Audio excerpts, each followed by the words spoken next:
hindi ka lang sa akin, gusto mo makapasok sa paraiso. Ikaw ay naniniwala na ang Diyos ay iisa. Ang Diyos ay iisa. At si Jesus Christ ay isang propeta.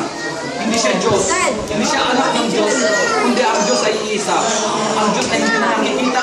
Kaya nag-create dito sa mundo. Kung ano, nag-create sa'yo, nag-create sa lahat.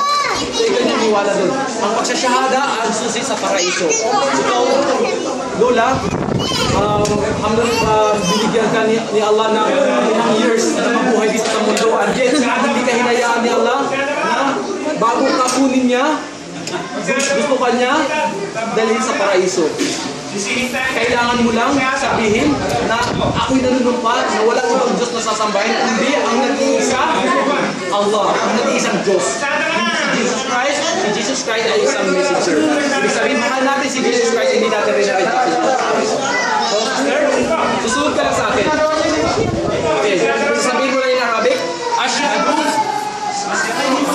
an la ilaha illa Allah wa ashhadu anna Muhammadan abduhu wa Rasulullah wa ashhadu anna Isa ibnu Maryam abduhu wa Rasul lahu.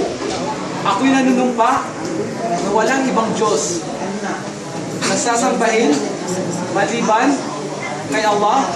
At ako'y nanunumpa na si Muhammad ay kanyang sugo, ay mensahero.